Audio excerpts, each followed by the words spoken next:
I can do it without that. He's a neophyte. No, I think it's on. Pyro, novice, beginner. Sorry, Mr. MC, go ahead. No. No. I don't know, about a month ago, Dick stopped in my office and told me about this event and asked me if I'd get up and say a few words. I said, sure, no problem. Then I got thinking about it about a week ago. I said, gee, what am I going to say? And I thought about it. I met Art probably 30 years ago when I started selling real estate, and Barbara, his wife. And I thought about a lot of things we did in the real estate business. We could talk about those things, but that board, most of the room did that. So I said, I won't do that. And then I just started thinking about Art Smith and different things that he had done. And when I went to work for Art, I honestly didn't know him. I just knew Art Smith, and I'd seen Art Smith real estate signs around. I didn't know anything about his athletic background or anything else like that. My father told me, though, that he was a real good athlete. They'd gone to high school together. And as I started selling real estate, more and more people would tell me different things about Art. And I found out that he was an accomplished athlete in most any sport he played: football, baseball, golf. In later years, my father's next door neighbor, Tony Walsh, used to golf with Art out at the Papuda Club. And he'd tell me all about Art and how good he was and how bad he was. But anyway, I found out about the athletic things. And then I found out that he was a school teacher. And he was a coach, and everything went real well at Darren High. I think you were at Fulton too, Art? I'm not sure. But then I found out that he was also the president of SMVTI, and he put the place on the map. And I learned all these things about Arthur from other people, and I would just constantly find out more things about Art. He was the president of the Lions Club, and he was a hunter, and he did a lot of different things. And the one thing I learned from talking to everybody about Art Smith, when everybody told me anything about Art Smith, it was always complimentary. I never in all those years had anybody say anything bad over Art Smith. So it's just been a pleasure to know him, to work with him, and hope I get to see him for many more years. Thank you. And I've still got the marks right here to prove it. Marks of his knees. Yeah, I played for Deering, and Art, my name's Ed Valente. I played for Deering, and Art happened to be my blocking assignment. We were on offense. He played safety. And he saw me coming. After about the first 3 or 4 times, he knew what I was going to do. And so he was ready. He had those knees right there, and that's what I hit. Yeah. But anyway, this is a recollection from the past, from the early 40s. I'm going to read it, if I may. This occurred during a Portland-Deering football game down at the stadium. Even though we may never know the why, in his youthful exuberance, the guest of honor attempted to burn down Fitzpatrick Stadium. And right there. We may only surmise that he was cold and needed a fire, or that Portland was behind and he couldn't stand it. Fortunately, Murphy's Law in reverse kicked in. The day was wet, and so were the newspapers he was using as a starter. They failed to ignite and only produced a small smudge fire with lots and lots of smoke. But as the only witness to this improbable and now laughable event, I've kept silent. I've never told a soul. I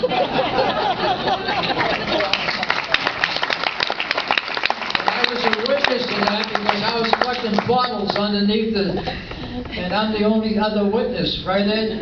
Did you see me collecting bottles? Because I was working for Murphy's, selling peanuts and picking up bottles under. I'm sorry, Ed, but hey, listen. Nice job. Nice job, Ed. My name's Bruce McAfee. Several weeks ago, I received a call from Dick Robbins regarding this great function. Dick had said it was going to be a roast. Tom Chard's great article referred to it as a testimonial. I guess we can do both. In addition to golf and other things, one thing Art Smith and I have in common is that we were both at Deering High School from '59 to '63. It's hard to believe Art was there then looking at his jet black hair. The rest of us have gotten gray hair. Art was a guidance counselor at Deering, and other than a few meetings about me being asked to leave study halls, etc., we did not meet too often for guidance. There was one big meeting that guidance counselors had to do with all students. He said, "What are your plans after high school?" I says, "College." He says, "Are you serious? You won't get into any college in New England." I was not happy when he told me to consider the military. Fast forward to October of 1986. A very successful real estate broker had asked me and my great friend and former business partner, Richard Goodine, to give a talk about the new complex 1986 tax law to his brokers, friends, and customers. Art told me to explain the law, leave time for questions, but make sure you're done by 8 o'clock as Roger Clemens is pitching against the Mets in the World Series. For whatever reason, Mr. Goodine was late for the talk, and when he finally got there, he sat in the back of the room. Probably the only time he let me down in our long, great relationship. I did tell a good-sized crowd that night that I was a CPA and a graduate of Bentley College, despite my guidance counselor's military recommendation. Time for the testimonial. When I think of Art Smith, the term work ethic and commitment come to mind. If a job needs doing, generally Art would do it on his own or volunteer when asked. A story from Art's Papudic days before he smartened up and joined Riverside dealt with someone throwing a club into the 17th hole pond.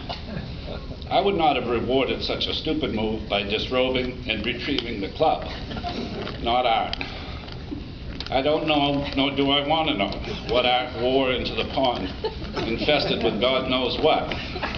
But Art saw a job that needed doing, and he did it. We could all be better people to follow his examples. Finally, there's only one word to describe Art Smith: gentleman. I'm proud to call this gentleman my friend. I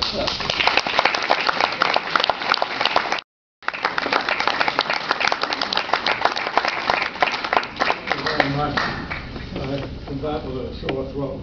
I can't get down today, so all in good sense. But for the first time, I've been 25 years with the Baseball Hall of Fame. I'm sure you all of you have been there. I've had to be up there all the time, and I said, it's great to be on the floor. I haven't got to say a word. And I told my wife, and she says, well, that'll be new. So anyway, on behalf of the people that's here, the ones that are up there, I know the both of them, and I wouldn't want to look at anybody any better than them. So thank you very, very much, Jack. Thank you what you did. Thank you. I appreciate it. But everybody here, the people that know me, it's this. And thank you. I love you all. Baseball. Don't forget the New York Yankees. I scouted with them for 37 years, and I loved every bit of it. And we used to have but we're gonna be better next 2 or 3 or 4 years. We got some good kids. But thank you for the night. Thank you in the room, and the faces that I've coached before and I haven't seen for 30 years. It's wonderful, physically, mentally, spiritually, financially. I don't care what it is. I love you all, and God bless you.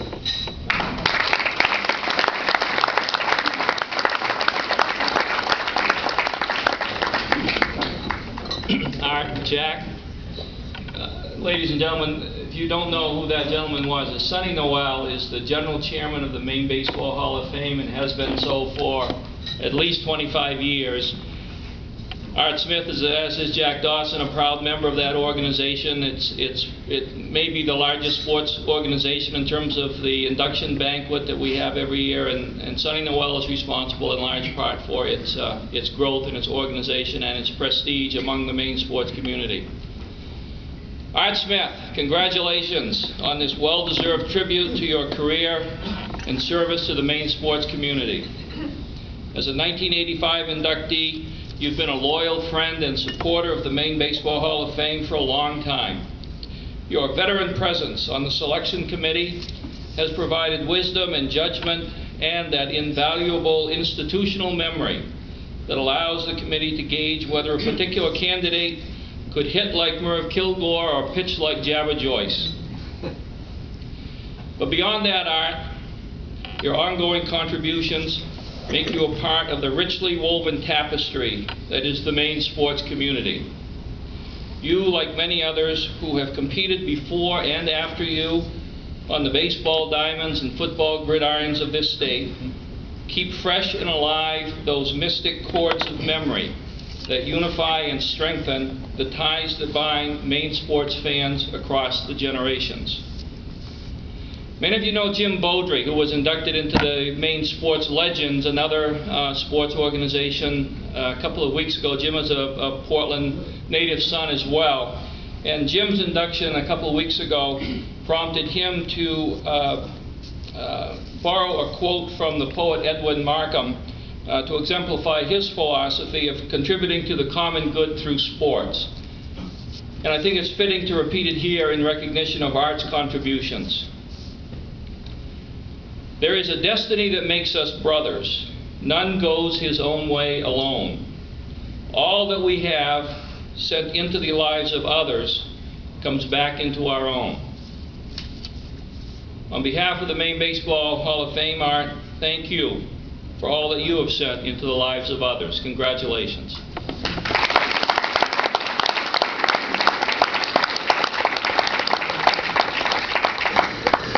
I know one thing, this is an amateur hour. I've never heard so many great pros talking here. There's two or three others. We're saving Mr. Hawks for the encore, although Phil Condelmo looks like he's ready to show. Just want to say hello. Phil Condelmo. This man not only has written a book, you ought to get a hold of it, it's great, but he's done a lot, and I know he has great appreciation for Art, as well as the MC. This is unbelievable. This should be a rose for Dick Robbins.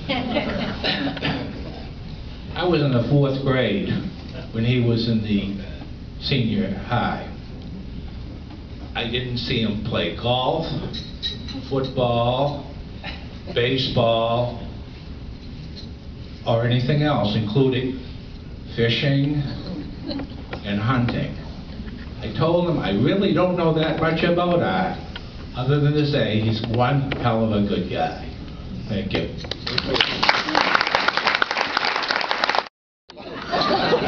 Tell him who you are. I will. Hey everybody, I'm Doug Smith, Art's son. I was quite honored to be invited here tonight and wanted to talk a little bit about my father. Was anxious to look at the program, and you know, I was a little disappointed to find out that you're giving a testimonial for a guy whose life pretty much stopped in 1965. I mean, for the last 46 years, he's now spent his winters in Florida. That sums it up. So I thought maybe I could fill in a little bit more in what he did after that. Obviously, I didn't know him when he was the great sports star, the local sports star, and later you know, baseball, basketball, and football. But I do know the benefits of sports and team sports, and that's that they teach you a character. They teach you sportsmanship. And those are the things, those are the benefits as a son that I received later on in life. Things like honesty, the work ethic that I have today definitely comes from my dad. How you treat people, the management side, definitely comes from my dad. So these are things that he instilled in all of us as kids and grandkids. And so I don't know him from the sports side. I know him from hunting and fishing. I know him from playing baseball in the backyard. I know him from being involved in my Little League and all the various things that I did.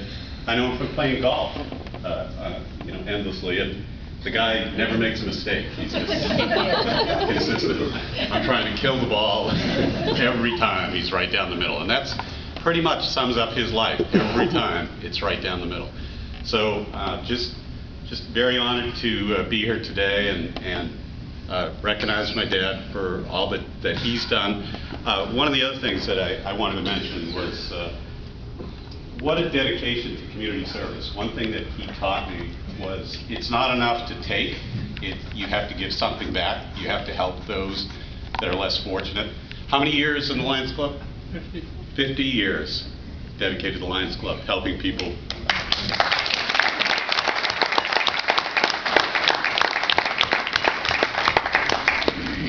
So for me, we're not just recognizing the man that was 20-something or younger in high school. We're recognizing a man that has left an incredible legacy of a big family and a role model on how to do it right.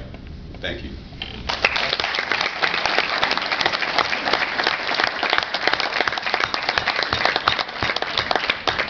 You know, they always said the greatest legacy that a parent gives a child is inner stability, confidence, and talent. I've seen it all here today, but we haven't seen quite enough, but it's great. That's a great legacy. Dads, to all you dads. And here's a gentleman here. Dick? Yes. May I have permission to come forward? Please. You can take 3 giant steps and 1 baby step. As long as I don't fall on my butt. I teach matter of balance, and I fall more than anybody I teach. No, I'm making it. You're doing well. Thank you, Dick. You're welcome. My name is Gene Sturgeon. I'm one of the few Deeringites that were allowed to come here tonight. But here I am. And I want to tell you a quick story about how Art Smith ended up at Portland High School.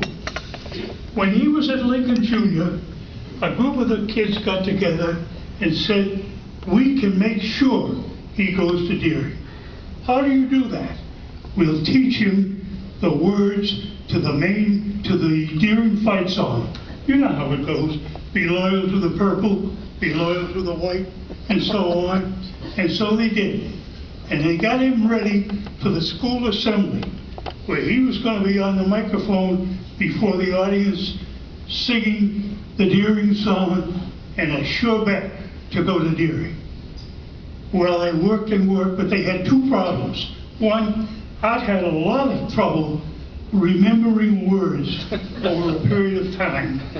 And secondly, he had a lousy singing voice. Well, the day came, the audience was ready, Art stood up before the microphone, and the words came out of his mouth. Be loyal to the purple, be loyal, no. Wearers of the blue, we are proud of you, and expect every man to do his part. Well, that did it. The place was an uproar. Chairs were being thrown, tables were overturned, the student body was charging the stage, but they couldn't get there because the faculty held them off. But that really was the reason I had no choice but to go to Portland, as much as he'd like to have gone to Deering. And when the winds of fortune sail you, may you sail a gentle sea, and may you always be the first to say, hey Gene, this drink's on me. Vaya con Dios, mi amigo. Go with God, my friend.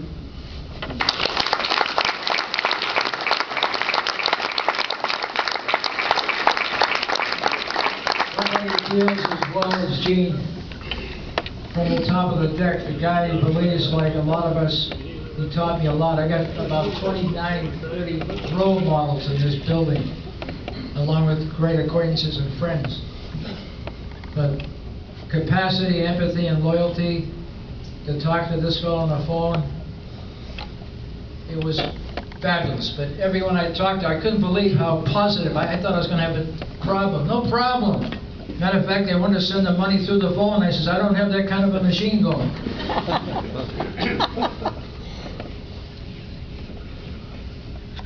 Thanks again for coming. Thank you.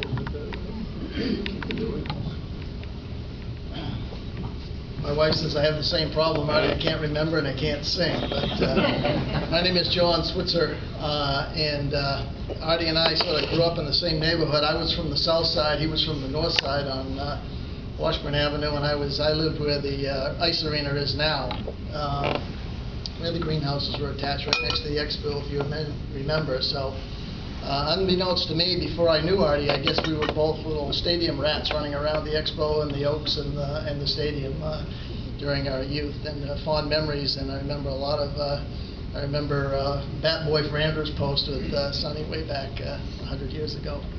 But I thought there was one aspect of Art's life that might be overlooked here this afternoon that I wanted to bring forth. Just another testament of his, the great person that Art is. But I got involved with the Highland Memorial Cemetery about almost 20 years ago. Art had already been involved in it about 30 years.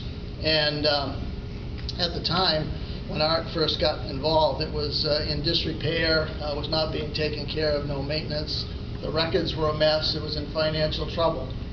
And so over the years, Art worked up there as a volunteer with the Lions Club, and then subsequently established the Highland Memorial Cemetery Association, which he's now still president, has been for ever since it was formed 25 years ago, and now is one of the most up-and-coming, or is the up-and-coming cemetery in South Portland. Just a beautiful spot. If you haven't been there, it's on Highland Avenue. Drive by sometime. It's a real plus for the city of South Portland. And the other one that we probably overlooked, behind every good man is a good woman. I've gotten to know Barbara really well.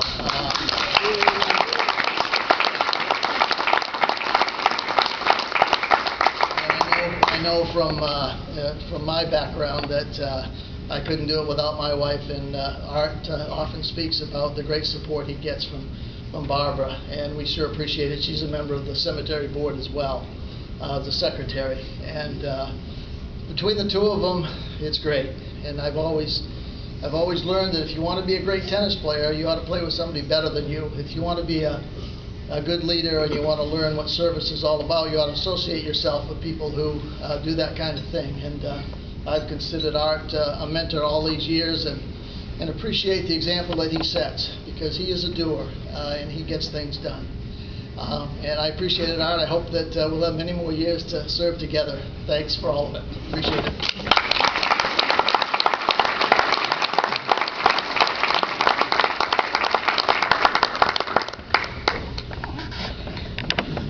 Can't call you a politician. Are you running for mayor? No. It's not too late? Don't tell Art.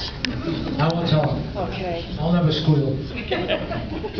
Hi, I'm Maxine Beecher, and I sit on the City Council in South Portland. Not that that's a big deal, except that if Art knows where you live, God help you. Meaning he's a giant of a man.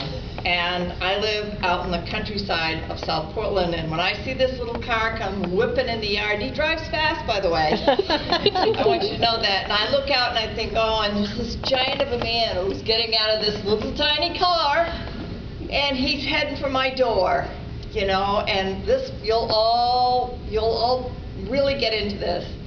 You hear that knock on the door, and you go to the door and you say, what do you want, Art? Because the truth is, he's after something. He's not here to visit.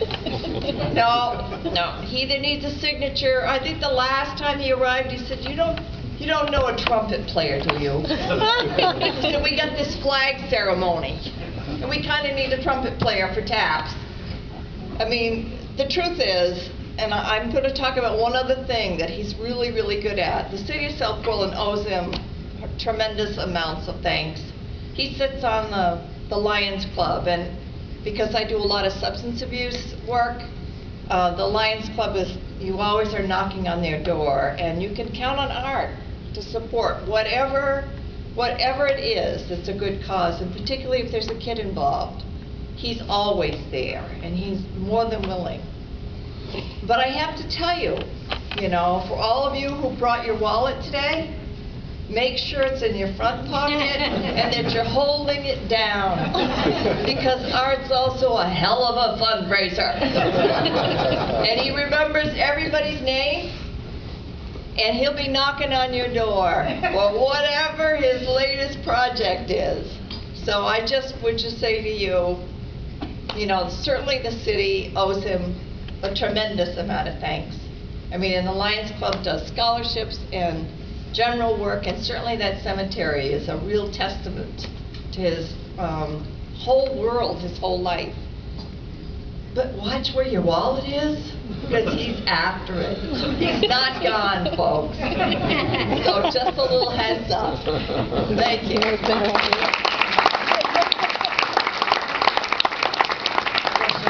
That you don't realize about the wallet and the money. He's afraid to ask for money. He still hasn't collected from Jay Richardson over there for the baseball advertising. And as far as the trumpet playing, why do you think he's got Jackie Dawson? Dawson's been studying and playing trumpet now for the last couple of years. So he's going to eliminate all the musicians here. Right or wrong? Mr. Cahill. Allen Avenue? No. Ashmore, oh yeah, okay. So, give me $1.50, yeah. So, Arthur, Charlie Cahill is my name. The other Charlie Cahill. I see Sonny Noel over there, good friend of my father's. Arthur, where's the roast? That's what I'm wondering about. I'm getting a little tired of this. I mean, listen, I was there at the Baseball Hall of Fame. I listened to what pitchers do in professional baseball. Now, it wasn't drinking, by the way, but there were a lot of little tricks. I've been working on those for some years, with the ball and the coin. And then the Sports Hall of Fame, and here we are again, my goodness. But, Arthur and I have worked together on a number of projects over the years. But I go back to one night in February of 1961. I had a series of events. I was a senior at Deering High School. I was in the High Y Club, and Arthur was the advisor. He was also my guidance counselor, and he was also the starter at the Expo. Remember the Expo? They're not doing track there anymore, they say. Come on, come on! But I was running the 1,000, and we had a snowball that night, the big dance of the year. And I get to the starting line at the 1,000, and Arthur says, listen, and he's very worried, you are going to have to run a really fast 1,000 and then keep going, because there's no decoration at the dance. It was very upsetting. Here you are at the beginning of a race. But I think I ran the fastest 1,000 that had ever been run at the Expo at that time. With that in mind, I literally kept going until I got to Deering High School, where my mother and I cut and hung snowflakes for the next 3 hours. It didn't come out badly, but then I had forgotten one minor thing at that dance, Art. Don Doan played with his, wonderful music. But I didn't have the money to pay Don.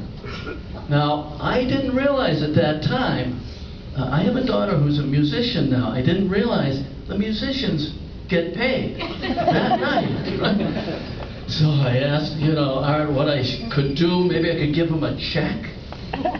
No, Arthur took care of me. He got the money himself, and he fronted the money. And so thank you so much for that, Arthur. But one final thing that night that I remember so well, I had a date. Susie Svensson was my date. And I talked to Arthur about dating and relationships And he told me a very serious conversation. You may not remember it, but it was how there's a certain special relationship that we're all looking for, and that I would know when I found that relationship. So I'm happy to announce that Susie is my wife, and still my wife, and above all, most importantly, this is Barbara, and this is what I was talking about.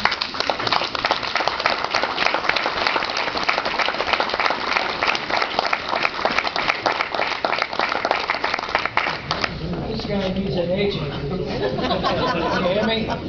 By the way, your father was one of the best handball players. Did you know he played handball? I tried to beat him, couldn't touch him. I was going to say, because you'd be telling a white lie. Not even George Brest could beat him. Now, where are we at this point? Aunt Toots, she's giving me the finger. Yes. It's only me, Dick. Davey wins a prize from Come the Greatest Distance, and they live in Natick. His wife is here with him. But I think they're out in California when I spoke with them.